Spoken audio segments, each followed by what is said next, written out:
This is Patrick Pruitt discussing webcam case presentation number 2. This is a 50-year-old male the infectious disease team has been following for a sepsis and a invasive aspergillosis. HPI, this is a 50-year-old male with a history of follicular lymphoma diagnosed in 2010. He has progressed through multiple lines of chemotherapy and has status post failed autologous and matched donor stem cell transplantation. Following the second SCT, he developed a refractory AML and is currently on investigational chemo. In August 2014, he acquired a pulmonary aspergillosis infection that is now invasive to liver. He presented via the ED with fever, hypotension, and altered mental status. Past medical history includes hypertension, type 2 diabetes, and cancer, as discussed above. Past surgical history includes lung biopsy, liver biopsy, cholecystectomy, appendectomy, and tonsils and adenoids. Social history: he worked as a consultant in the oil industry. He's a former smoker and a social alcohol. Family history: he is married. He has a son in college. Both parents are living. Mother with hypertension, asthma, and breast cancer. Father with heart disease.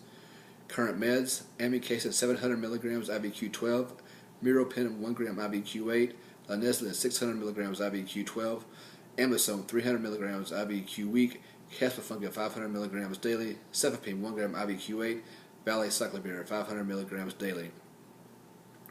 Labs: white blood cell 2.3, hemoglobin 11.2, hematocrit 34, platelet 7, absolute neutrophil 0.7. LDH 820, ALT 96, AST 190, outphos 213, total Billy 2.4, PTINR 31 and 3.03, PTT 42, ammonia 76. Micro: current blood and urine cultures from the 2nd of December are pending. 1126 serum galactomannan is negative, C-def negative. 1124 blood cultures grew gram-negative ROS, urine cultures gram-positive, coagulase negative staph cocci. Imaging studies: right loculated CT shows right loculated pleural effusion, multiple pulmonary and hepatic lesions, as well as splenomegaly. Chest X-ray shows a right pleural effusion and bilateral pleural infiltrates. Review of systems is from wife due to his decreased mental status. General: this is a minimally irascible gentleman in no acute distress. HENT: no drainage or bleeding. Respiratory: chronic cough with some hemoptysis. Cardiovascular: no chest pains or palpitations. GI: anorexic, no diarrhea, has not had a BM times 2 days.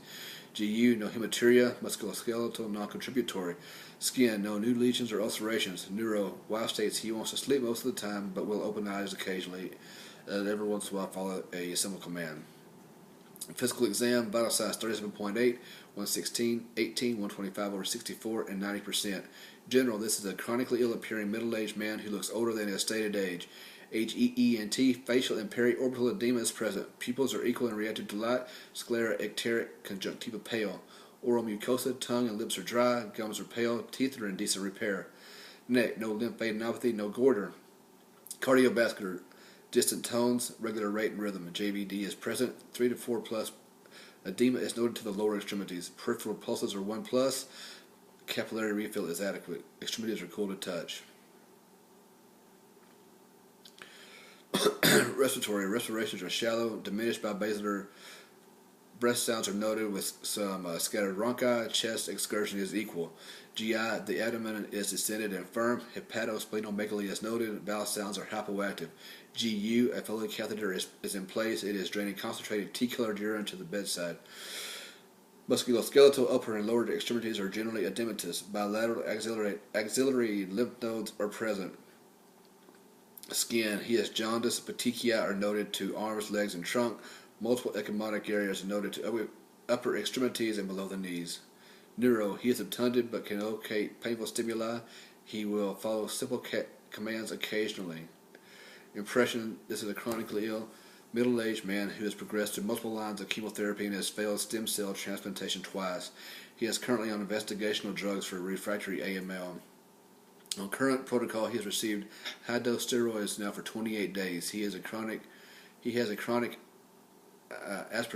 invasive aspergillosis infection that is now invasive to liver. Encephalopathy is likely due to liver failure as evidenced by elevated ammonia level and transaminase levels.